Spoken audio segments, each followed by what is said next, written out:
నమస్కారం, శుభోదయం. ఈరోజు ఉదయం పేపర్లో ఒక వార్త చూసా, మా లోకల్ పేపర్లో. అదేంటంటే సండే స్కూల్ పేరిట స్కూల్ పిల్లల్ని చర్చిలకి తీసుకుని వెళ్ళి అక్కడ క్రైస్తవ పాఠాలు, క్రైస్తవ మత ఉద్బోధన ఇవన్నీ చాలా ఎక్కువగా చేస్తున్నట్టుగా చూశాను. చట్టరీత్యా అంటే మతాన్ని మీరు ప్రచారం చేసుకునే స్వేచ్ఛ రాజ్యాంగం ఇచ్చినప్పటికీ బలవంతంగా మత ప్రచారాన్ని రుద్దటం అనేది చట్టరీత్యా నేరం. 13 రాష్ట్రాల్లో చాలా స్పష్టంగా యాంటీ కన్వర్షన్ రూల్స్ ఉన్నాయి. ఆంధ్రప్రదేశ్లో యాంటీ కన్వర్షన్ రూల్ లేనప్పటికీ కూడా ఇండ్యూస్మెంట్, గివింగ్ గిఫ్ట్స్, డేట్ అంటే మీరు లంచం లాంటిది అనమాట. అంటే చాక్లెట్లు ఇవి ఇస్తామని చెప్పి పిల్లల్ని తీసుకుని వెళ్ళి ఆ మధ్యన ఏజెన్సీ ఏరియాలో కూడా చాలా చోట్ల డైరెక్ట్గా ఆ స్కూల్లో చదువుకుంటున్న గురుకుల పాఠశాలలో చదువుకుంటున్న పిల్లలందరికీ కూడా చాక్లెట్లను ఇంకోటను మభ్యపెట్టి వాళ్ళని తీసుకెళ్ళి ఆ పసి హృదయాలని బలవంతంగా రుద్దే విధంగా చేస్తున్నట్టుగా కూడా చాలా వార్తలు చూసాం. అది మన మధ్యనే ఇంత విశృంఖలంగా జరుగుతున్న సంగతి నాకు ఈరోజు అది చూసిన తర్వాత తెలిసింది. దాని వివరాలు కనుక్కుంటే చాలా భయంకరంగా ఉన్నాయి. తల్లిదండ్రులు స్వచ్ఛందంగా పంపినవి కావు. ఎందుకంటే హిందువులు ఎంతోమంది కనుక్కుంటే నిన్న మోగాల్లో అనే గ్రామంలో జరిగింది. వాళ్ళ సర్టిఫికేట్లు చూస్తే చాలామంది వెరిఫై చేశారు. వెరిఫై చేస్తే మరి వారంతా హిందువులనే, చాలామంది హిందువులనే తెలిసింది. మరి హిందువుల పిల్లల్ని మరి తీసుకెళ్ళి ఈ రకంగా మత ప్రచారం చేయటం అనేది ఆ చట్టరీత్యా నేరం. ఇక్కడి నుంచి వారి మీద నిన్న మొబైల్లో చేసిన వారి మీద చర్యలు తీసుకుంటాం.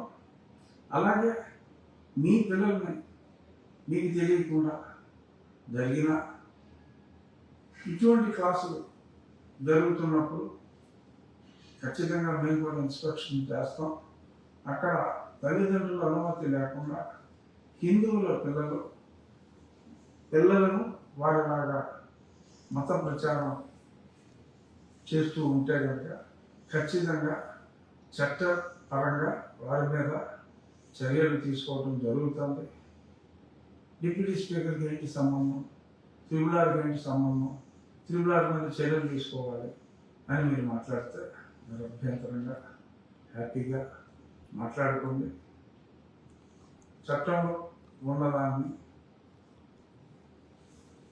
మా మతస్థుల్ని మీ కుట్రలకు బలి కాకుండా కాపాడుకోవాల్సిన బాధ్యత ఒక హిందువుగా మా మీద, నా మీద, హిందువులందరి మీద కూడా ఉంది కనుక ఖచ్చితంగా ఏదైతే మత మార్పిడి చట్టం 13 రాష్ట్రాల్లో ఉందో ఆ చట్టం ఎక్కడ కూడా వచ్చే విధంగా హిందూ సోదరులందరూ ఖచ్చితంగా మరి జనాభాలో 80% ఉన్న హిందూ సోదరులందరూ ఆ రకంగా కృషి చేయాలి అని చెప్పి ఇటువంటి బలవంతపు పసి హృదయాలనే మార్చాలనే ఇటువంటి కుట్రలు న్యాయపరంగా, చట్టపరంగా మనం ఆపాలి.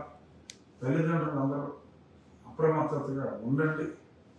మీ దగ్గర ఇటువంటి సంఘటనలు జరిగితే ఖచ్చితంగా కంప్లైంట్ ఇవ్వండి.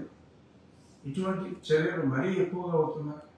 ప్రశ్నిస్తే ఏదో శాంతి ర్యాలీలు అని చెప్పి రఘురామరాజు డౌన్ అని యువజన శ్రామిక రైతు కాంగ్రెస్ పార్టీ వాళ్ళు నిన్న తిరువురులో కూడా మాట్లాడారు, రాజోల్లో మాట్లాడారు.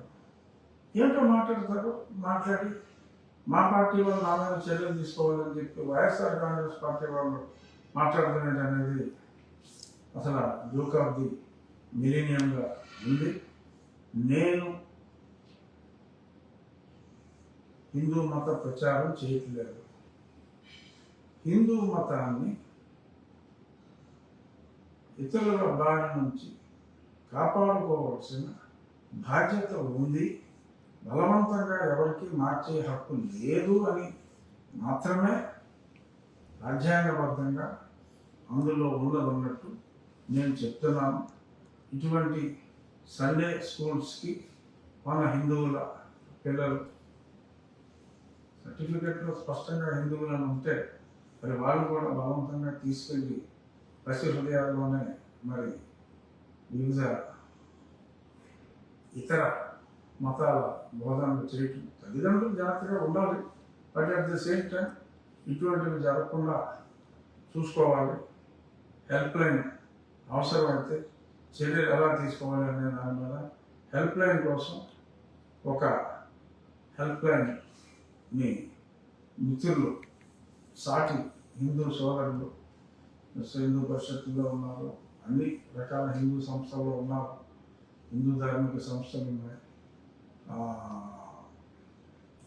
శివశక్తి అనే సంస్థ ఉంది. అలా ఇటువంటి సంస్థలు వాళ్ళు ఒక హెల్ప్ లైన్ ఒక పేరుతో ఒక ఉమ్మడి పేరుతో ఒక హెల్ప్ లైన్ కూడా స్థాపించాలి.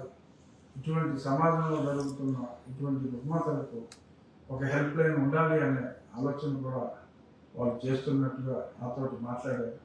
తప్పకుండా రాజ్యాంగానికి లోబడి నేను చేయగలిగిన సహాయం మీకు ఎల్లప్పుడూ కూడా సాటి హిందువుగా ఇతర మతాల భావాలు దెబ్బతినకుండా మన మతాన్ని మనం ప్రొటెక్ట్ చేసుకునే విధంగా మీకు సహాయం చేస్తాను. తప్పకుండా నా వంతు నేను చేయగలిగిందని కూడా మిత్రులకి నేను చెప్పడం జరిగింది. చూద్దాం, ఖచ్చితంగా మన ధర్మాన్ని మనం కాపాడుకుందాం.